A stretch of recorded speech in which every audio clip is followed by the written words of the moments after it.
Bismillahirrahmanirrahim. Assalamu alaikum. Welcome to Newsroom. I'm your host, Khalid. Today is the 15th of May, 2025. The half of the month of May is already gone. Lots of stories to discuss with you. Of course, on the top of it all is Operation Bunyan Marsoos and all that has ensued.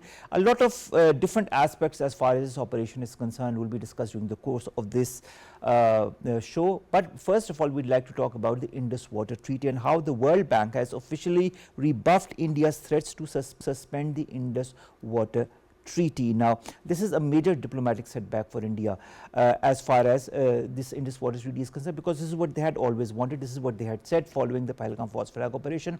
They had put the Indus Water Treaty in abeyance, and they said that they will close the tap, so called, as far as Pakistan is concerned, and X and Y and Z were giving different kinds of statements as far as Pakistan's the water that comes to Pakistan is concerned. They were resorting to what we call water terrorism, and this now has been rebuffed, as you can see in the parallel screen, by the World Bank in during an interview in an official capacity, of course.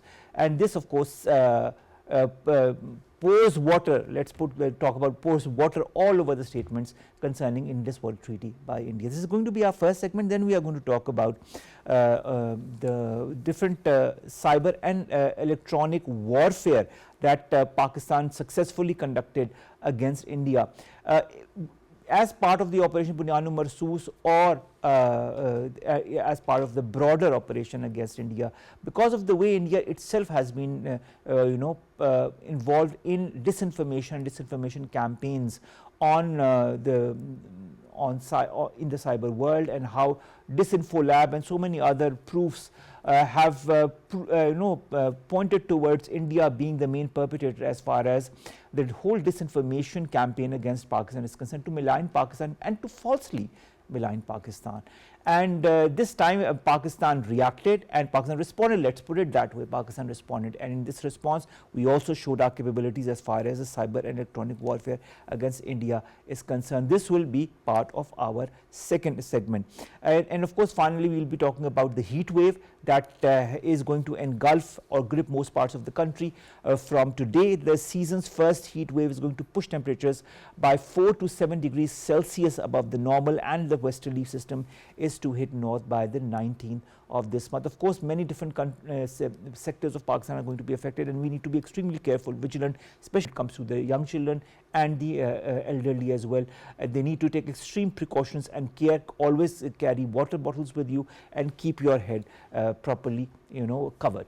This is the whole lineup for today. We'll begin with our first segment, and that concerns the World Bank that has rebuffed India's claims, threats to suspend the Indus Water Treaty. We had been hearing the Indian media, the Indian Prime Minister, and so on and so forth, saying that we are going to suspend, put in abeyance the Indus Water Treaty, and this and that is going to happen to Pakistan. But the fact is that there is no legal backing to India's claims, and this also now has been officially rebuffed by the World Bank, that was the guarantor as far as this Indus Water Treaty, when it was signed in the 60s, is concerned.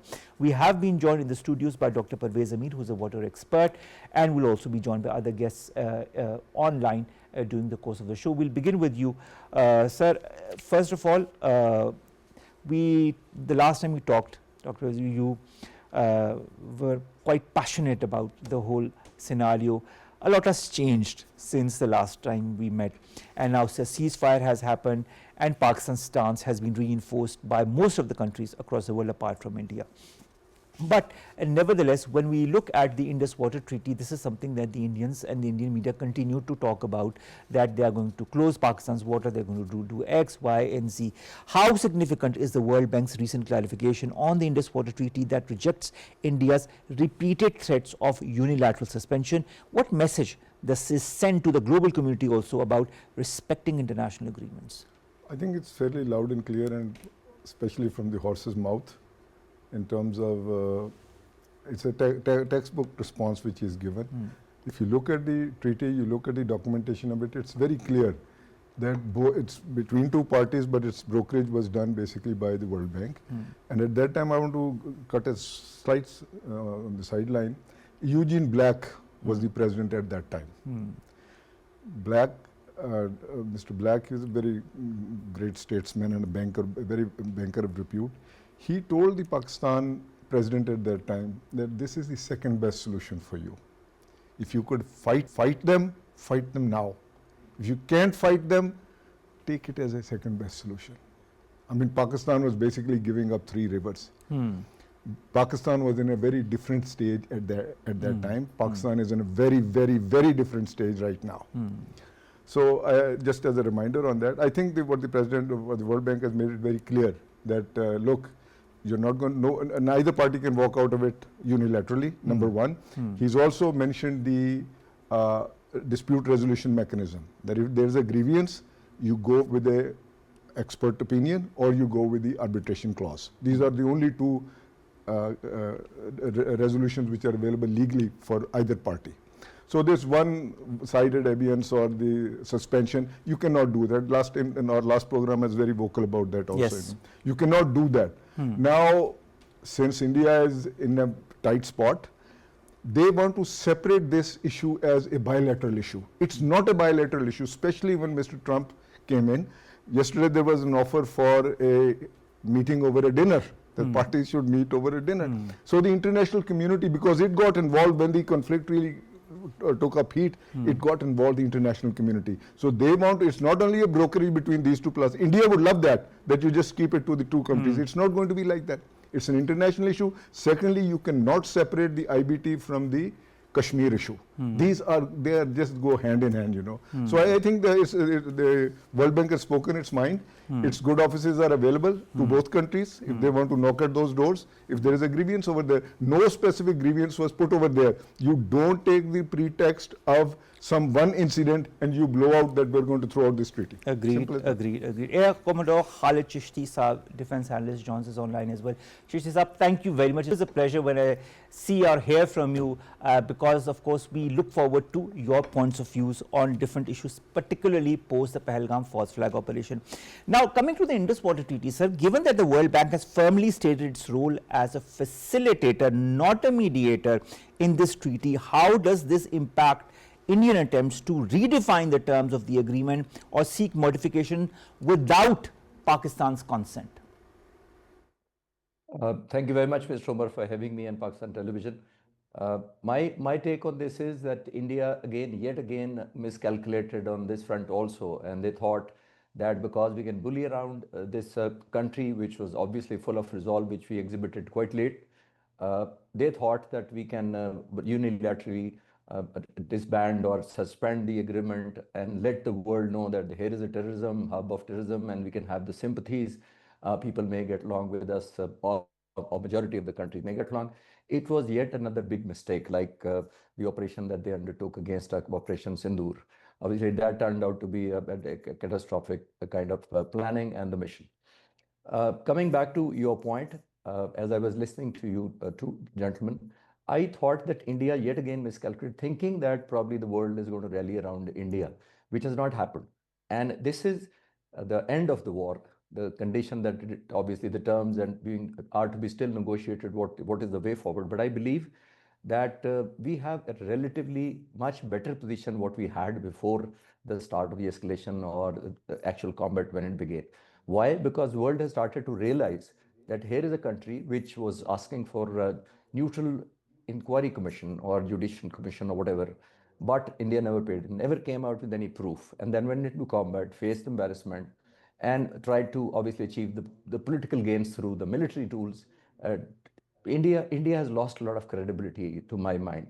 And obviously, when you lose credibility on one front, the political, then on the military, and then on a technical front, like you're talking about, the world probably has made up the mind that here's a country which is probably continuously denying the rules of the game. There is less of a fairness. There is less of abiding by the constitution or the mutual agreement that clearly spells out. And a layman person like me can read through the agreement or synthesis agreement that here the two countries are agreeing that we will only amend, suspend, or modify this through mutual consent. How can a country, a simple agreement, even if you sell a car, probably you have an agreement and you both parties have to buy. What to talk of two nations, that two regional better countries known for their nuclear arsenal. That is true. Commodore Sahab, I'd also like to say, the fact that there is such a lot of change vis-a-vis Indus Water Treaty, the statements that are coming out, the US President that is talking about trade between Pakistan and the US and facilitating, talks between India and Pakistan, it is all because of Operation Bunyanul Marsoos. It is all because of the Pakistan Air Force and Pakistan Army's capabilities that it established with this operation during 5 very, very important hours on the 10th of this very month. Given the significant role that was played by the Pakistan Air Force in establishing air superiority in the Operation Bunyanul Marsoos, what strategic advantages, including a strategic edge in the Indus Water Treaty as well, does this victory provide Pakistan in terms of regional security and air defense? Now that you've talked about the Air Force, I did want to inject a good news from the Air Force. I have a mobile in front of me and I got a message and I just spoke to the PF authorities. Pakistan Air Force is confirming a 6th aircraft as being Mirage 2000 shot down east of Srinagar, Pampur. I thought I may inject this as a positive thing. So we are confirming the 6th. Would you kindly repeat this information for all our viewers who are just tuning in, and the date on which this happened, please? Okay, this was on the same night, which is 7th night, early morning. I'm confirming from the PF side that we've shot down the 6th aircraft. It's close to Pompos, which is east of Srinagar. The aircraft is Mirage 2000. And now we have confirmed through electronic signals, the cockpit data, and the wreckage, physical wreckage confirmation on the ground, that we total stand today as 6th Indian aircraft having been shot down. So that includes 3 Rafales, that includes 1 Su-30, that includes 1 MiG-29, and that includes now 1 Mirage 2000. Is that true? Absolutely, because on the same night, the media asked me and I had not gotten the confirmation. I was told that it is 6, and I was told to share with the media only 5 plus unmanned drone vehicle. I was held back from the 6th aircraft. When I said, because initially I was told 6 aircraft. When they obviously modified it to 5, I inquired that why are you saying 5 instead of 6? And they said the only confirmation which is left is the physical human intelligence data from the ground. When we have the confirmation of the 6th aircraft from the ground, only then we'll announce. And I hoped and prayed that 6 will get confirmed. When I was joining, linking into your program, I got a telephone call and a confirmation message from Pakistan Air Force that we have confirmed the 6th wreckage. This is good news, and congratulations Pakistan Air Force. And this is extremely good news for Pakistan as well. It's not 5 but 6 aircraft. And could you also pinpoint the exact location where the aircraft was downed? It is the same day. We were talking about 6 plus 1, that means unmanned aerial vehicle. The location that I'm sharing is, it's Pampos is a place east of Srinagar where it was shot down. The wreckage fell down. All right. That is extremely good news, and thank you very much for sharing this with Pakistan and all of those across the world who have been very patiently listening to any new updates in that regard. There were so many question marks or stories regarding the number of aircraft, but thank you very much to have updated that officially. Ladies and gentlemen, 6 aircrafts have been downed by the Pakistan Air Force on the 7th, and now this includes the 6th aircraft, that is a Mirage 2000.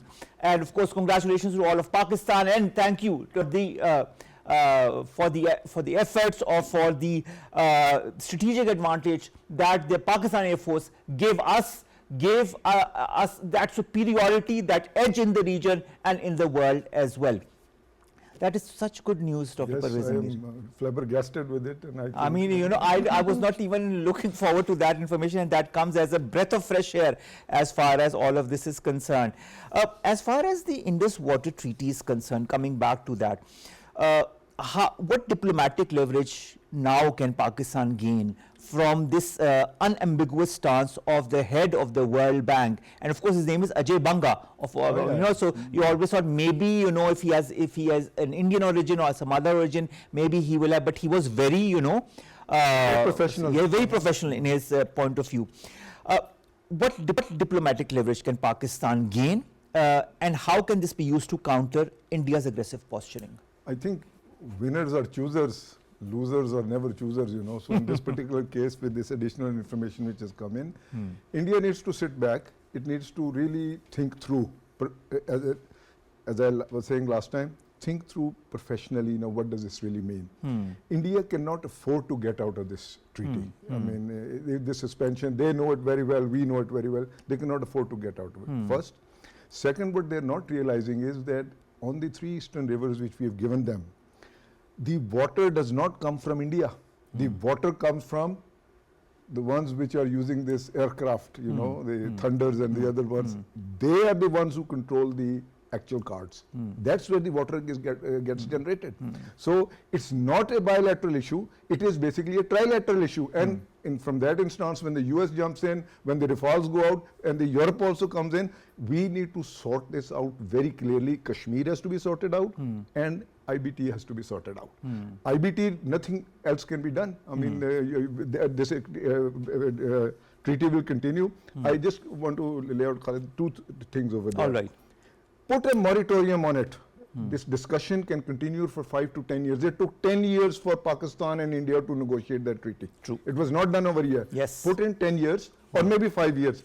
Let positions come out. We're not going to suspend this treaty. There might be some add-ons. If there are some logical add-ons, the World Bank wants to come in, the international community wants to come in.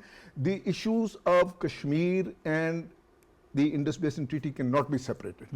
India has to realize that.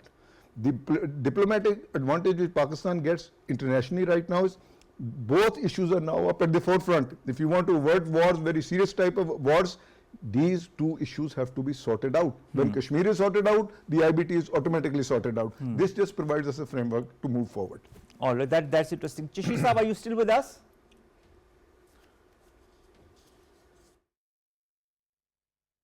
All right. Chishti Saab, coming to you, our Prime Minister emphasizes the importance of dominance in modern warfare. What lessons, in your point of view, can be drawn from the Operation Bunyanu Marsoos for future military readiness and technological advancements as well? I think the best and the most important message is about technical advancement and the technological edge that we have proven. And it's obligatory on any country if we want to fight a war. I keep sharing a younghood joke or a younghood experience when I was about to buy my first computer in my life. Somebody who was much experienced than me, I asked him, when should I buy the computer? He said, tomorrow. Which meant that he said, the computers which have come today in the market, they're already obsolete. I'm talking about 30, 40 years back, what I learned, that means the technology, it gets obsolete every day. So you got to stay up with the technology. Tribute, hats off to all armed forces and particularly Pakistan Air Force, who stayed ahead on the technological front and inducted the Cyber Command Force, Aerospace Force, and many, many more. The technological advancement was made, HQ-9B, surface-to-air missiles, the J-10C, JF-17 Thunder Block 3, all of this exhibits that if you have the technological edge, obviously you will probably carry the war or any conflict. And add that to sophistication like PL-15 missile, which probably was a decisive factor in the combat that took place on the 7th early morning.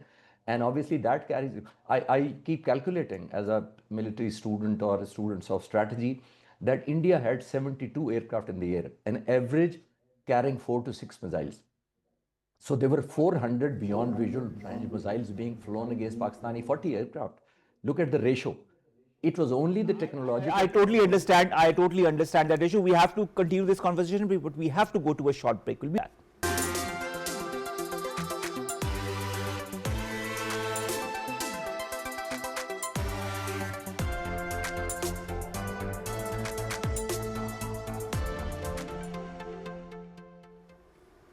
Welcome back, and we continue our discussion on the Indus Water Treaty. We've got our guest, Dr. Pervaiz Amir, with us. Dr. Saab, with the World Bank dismissing India's claims regarding the dispute resolute mechanism, what steps should Pakistan now take to ensure that its rights under the treaty remain fully protected? I think basically 3 steps. You lay it on the table with India. There's a letter which went in today, I think, this morning to India, to come forward on this Indus Basin Treaty, that how do you want to proceed with this. Number 1, the treaty is intact. We will ensure that it remains intact. Any deviance to that treaty will be an act of war, first of all. When we had this treaty with the good offices of the World Bank, we gave 3 rivers outside. I mean, Pakistan has basically given up those 3 rivers. And as I said earlier, if India wants to has any other fancy thoughts that it's a bilateral issue, we don't want any internationalization of it, then those 3 rivers are going to be the main bone of contention. It's simply going to be main bone. If you want to be like Mr. Trump says, if you want to go like as a gentleman way, the way forward is threefold. We can sit. I know why India is hurting and why it's making this noise. 30% less snowfall this year in India on the mountain claps. They are also going to get reduced flows. While they're saying that there's going to be more rainfall and all that, because of these heat waves and all that. That's fine. That's the climate change part is there. But 30% less flows. So it feels that if it maneuvers a little bit, it can make some justification, that we're going to cut the flows, we're going to reduce flows. Practically, it can do nothing to us. And for the next 15, 20 years, it can do nothing. We're very clear on that. If they want to come, there are three elements which were not part of that original treaty. Number one is environmental flows. Why should my rivers die out? Why should Satluj die out? Internationally, the rule of engagement is simple. 10% of any flows of a river must be insured, even if that river is gone over. All right. Okay, that's one. The treaty was basically a surface water treaty. It is not a groundwater treaty. Pakistan has been affected negatively at its ground aquifer level, We want that second part to come in very clearly. And then the environmental consequences of this treaty, where does Pakistan stand when it comes to the broad gauge environmental consequences which happen there? So if you want, put a 10 years moratorium, let's talk. We can sit over there and we can talk. But we will not talk any further as a bilateral matter. It's an international matter and we only talk if they talk about Kashmir. All right. Dr. Saab, also do you feel the World Bank could play an important role to prevent future unilateral actions by India? This is one action that we've seen. But India being India could take further actions of this sort in the future as well. How can it be prevented? I don't think so.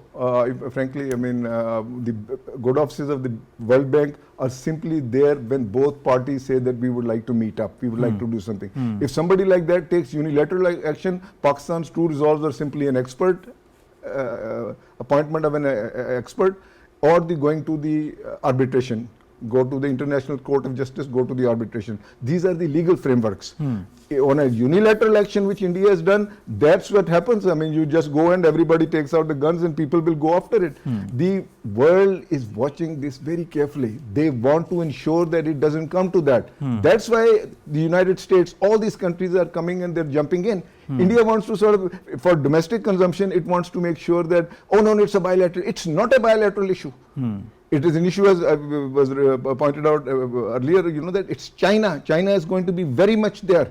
These are 3 parties, they have to come out there. Otherwise, tomorrow China says, Brahmaputra, fine, I stop water. I don't let any water onto the Satluj, I don't let any water onto the Chenab. It can do that. It can very easily do that because the original source is China, it is not India. So we don't want to come to that. We want to sit like people with a mature mind, do that. Secondly, I'm very worried about one thing, the interference of India in our Baluchistan. Very clearly an area which can become really explosive. Now tomorrow, if they're saying that, they had this one incident. Tomorrow I say that they are the ones who I provide proof internationally to that. If I do that, then does Pakistan have the equal resolve and equal right to go and start attacking India? No. So I think let's diplomacy prevail. Let's give it a chance. Let's both parties now cool down, that okay, the next step is not good. I don't want to even think about it. The thing is, you say let both parties cool down. I think we should let India cool down, and we should also ask India to refrain from its false narrative that it has been perpetrating since the 22nd of last month. Chishti Saab, thank you very much again to continue to us. Chishti Saab, I have had many questions regarding the quote-unquote dogfight, whether it did happen on the 7th or not. What was if it did, and of course there were so many scenarios that were being built up in different statements and in different stories that we were hearing on social media and in the newspapers. What was actually the situation on the ground? Mr. Omar, can you allow me to share another rebuttal because there is a news Please go ahead. viral Go ahead. around. Now that we are sharing exclusive news, go ahead. This is another because the earlier shooting down of 6 was obviously I got a few seconds before I came online, so your channel was the first one. Another rebuttal that again, this is your first channel that I'm sharing. There is a social media viral news clip or video clips are revolving around Air Chief Marshal Mujahid Anwar Khan, our former Air Force Chief, who was the Air Force Chief at the time of Abhinandan shooting.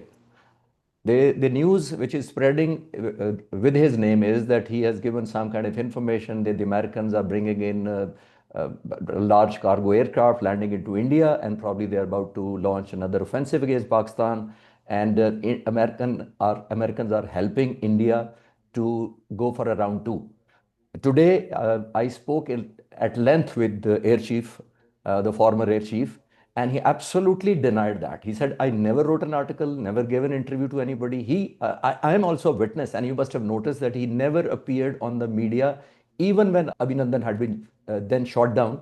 He never himself came on the TV for any appearance. So today he confirmed it to me, and I requested him to allow me to share it with the media that some journalists are also claiming that the former air chief has said that there is the second round of the war is coming, the Indians are getting ready, and especially with the support of US government. That is, he has said that is absolutely fake and fabricated and absolutely a lie. I thought I'll clarify this point. That's very important in this whole narrative of fake information, false news, disinformation, that the right information needs to be given at the earliest to the people of Pakistan, Chishti Sahab, because it's extremely pertinent in the current scenario of warmongering, of jingoism that India has been perpetrating, not since now, not since the false flag operation in Pahalgam, but even before that. It tries to seek any and every justification to pinpoint Pakistan or to malign Pakistan directly or indirectly. So it's or to make this whole regional situation more tense to its detriment or for its benefit. And this is information such as just what you've just given us is extremely important in the current context, that things need to be clarified as far as what the regional situation actually is and what the different important global players' narrative actually is vis-a-vis this escalation of tensions. Coming to this quote-unquote dogfight on the 7th, do you have any stories, any information on what was happening in the air and what was happening on the ground? On the ground, let me start with the ground.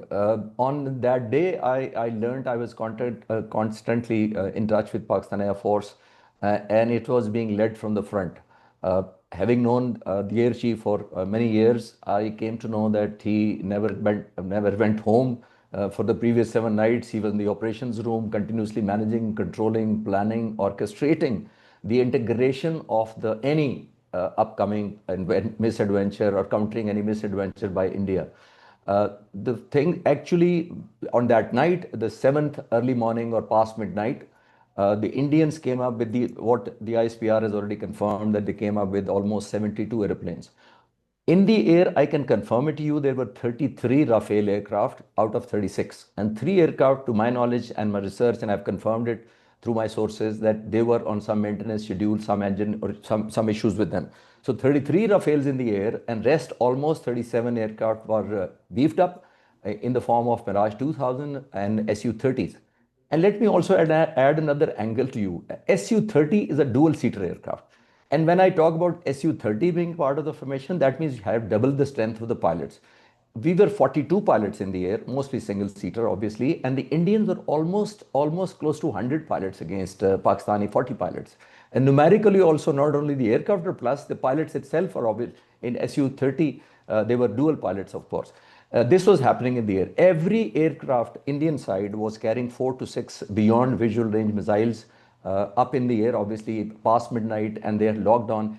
And it was, if you were looking in the operations room, I got the glimpse of the ops room, and it was like, believe you me, I don't want to lower down the category what they were into. It was like a video game being played. Almost, as I said, 72 aircraft that side of the border and 40 aircraft this side of the border, nerve-breaking. and breathtaking combat beyond visual range. Through radars went on for almost, as ISPR had said and Air Vice Marshal Aurangzeb had said, for 1 hour. Never in the history, through my search, I had confirmed that it was not, never till today, since World War II, never, this airspace has never seen 100 aircraft at one time, and that too in such a close proximity for shooting each other, and that too with beyond visual range missiles. I can also confirm it to you that if I went back, flipped through the history, I found out that every time there was a conflict between 2 aircraft or 4 aircraft carrying beyond visual range missile, it was limited to one area and very limited number, 4, 6, 8, 10 aircraft. Never almost more than 100 aircraft in so close to. Another thing that we can take on with the permission is we have not talked about that. We have only talked about 57 civil airliners flying in Pakistan at that time. Why are we not taking up with the World Civil Aviation Authorities and the international players that there were about 200 flights inside India at that time? So in other words, we were about 260 to 270 flights in this region, civilian aeroplanes, almost average carrying 300 passengers. Look at the life of the thousands of people which were put on stake by India. Because I confirmed it through the airspace management that had the India diverted those 200 flights elsewhere, Pakistan Air Force Air Defense would have immediately picked up that there's something coming. Because they didn't want to give warning to Pakistan Air Force, so they kept the flight coming and going as per their schedule. How cruel on their part, how irresponsible on their part that they were putting. It could have been a huge disaster. It could have been a huge disaster, you know. With so many missiles, there were about 500 beyond visual range missiles. There are about 140 pilots up in the air. Just visualize that one misinterpretation by any fighter pilot, either side, it doesn't matter who shot whom. Any misinterpretation, miscalculation, misreading of an airliner as a fighter aircraft would have led to a disaster. Another blame game for coming years. What I'm trying to highlight is the BrahMos which were intercepted by Pakistan Air Force or deflected, misguided by their information and cyber command force, they flew through Pakistan. Had they fallen to inside Iran or inside Afghanistan, can you imagine, would Iran ever believe that these BrahMos or any weapon that is landing in Iran was fired from India? They would automatically blame Pakistan. And likewise, Iran would do that. I mean, what nonsense we are playing like children, obviously. We are not behaving responsible. We need to highlight these areas at the international forums. That there was the lives of thousands of people who were in the civil airliners put at stake. There is a weapon being fired which obviously had no direction and obviously no intended target, because once it has been misled by Pakistan authorities, it can go anywhere. So I think I suggest to the authorities this should be taken up formally as not as a protest but as a case of safety the human life. Yes. That is so true. But you know, this huge disaster has been averted, I think, by Allah's grace. We've been joined by Hina Rabbani Khar, who is a former foreign minister of Pakistan. Thank you very much, ma'am, to have joined us. Ma'am, first of all, under the current circumstances with the Bunyan Marsoos and the whole Marka-e-Haq that engulfed this region and Pakistan emerged victorious, how important was the political side of it all as well, the political consensus to remain united under these current circumstances, to show that stance that Pakistan is like one fist behind its armed forces? Hello? Yes, ma'am Khar, can you hear us? I can hear you. Is that the question to me? Okay. Yes. Look, I don't think it's certainly, it is literally Pakistan was tested beyond what in a legal framework any state should be tested or can be tested.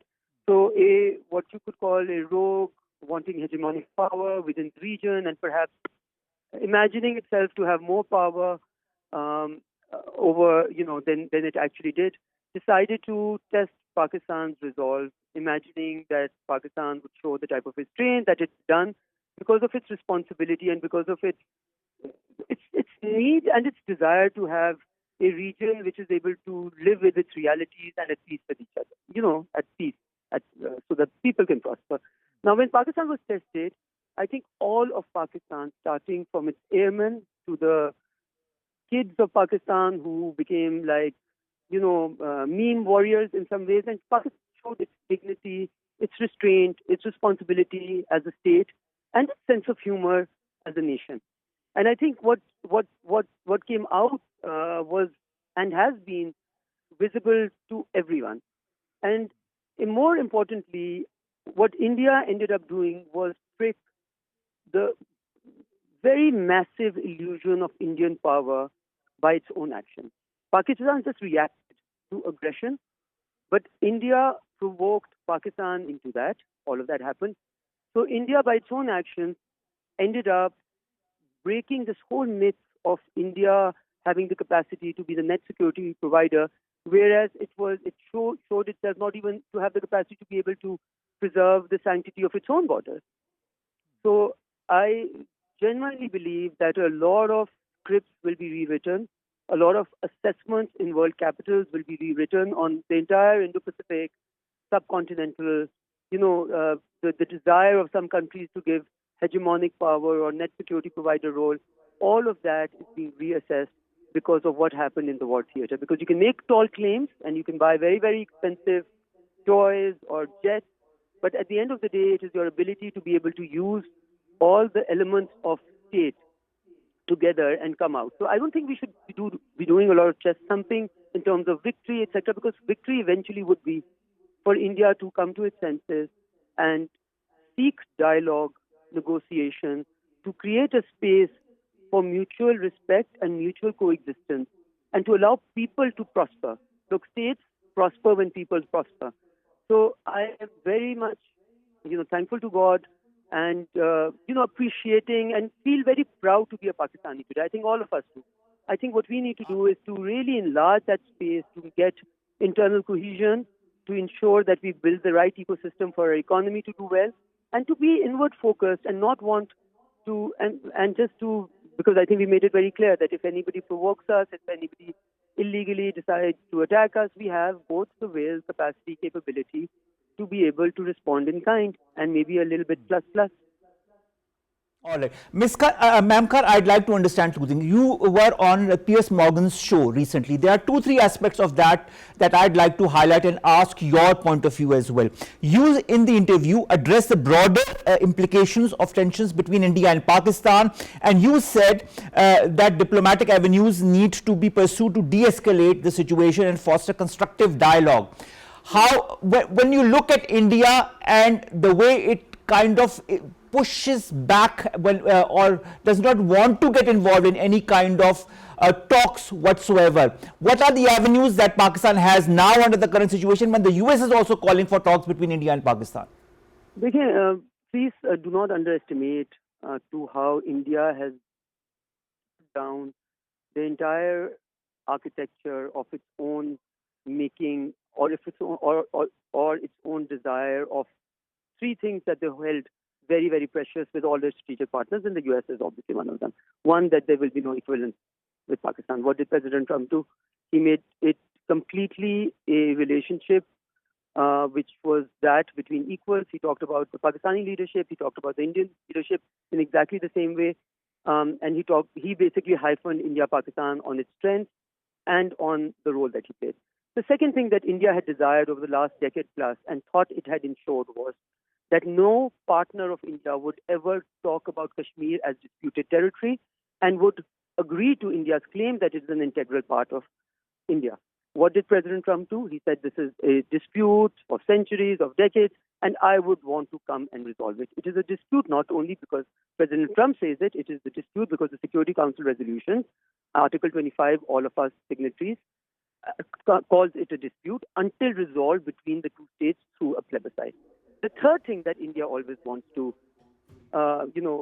emphasize is that we will never have a third-party mediator between India and Pakistan, and this is a bilateral issue. And President Trump is, for the last 2 days, giving appropriate and very good, very welcome statements, talking about how he played the role of a mediator and how he was able to get ceasefire and how he was able to get us back to the path of, take us away from the path of conflict. Now, if you look at all of that, it is really a very, very important departure from the past. but when I say past, I'm talking about the last decade and a half or so. Now, this is something where instead of gloating over it, I think what Pakistan needs to do is to use this space to show the face of Pakistan and not react to becoming or emulating a very ugly Indian face that has been shown. In Indian media, I and you don't need to say anything about it. You know, there is absolutely no credibility left. Society seems to have imploded under Prime Minister Modi's version of India. And I think the face that we have shown to the world, both in the war theatre and in our society, and the face that India has shown are very different. But as good neighbors, as smart people who understand that geography cannot be changed, we must not seek anyone's destruction. I would imagine that to be able to encourage others towards a path, and therefore I have always maintained this, I've said it on the floor of the National Assembly also, we should be completely unapologetic about our desire for normalization, for peace, for dialogue, for negotiation, and for ceasefire. Why not? All right. Why should we? All right, we should be completely unapologetic, ma'am. Hina Rabbani, Khar, thank you very much to have joined us. We're short of time, or else would have loved to continue this conversation. Thank you very much, ma'am, to have joined us. Thank you very much, Air Commodore Khalid Chishti Sahab, to have joined us, and thank you very much, Dr. Pervaiz Amir, to have joined us. It's Allah Hafiz for today. We'll see you inshallah tomorrow.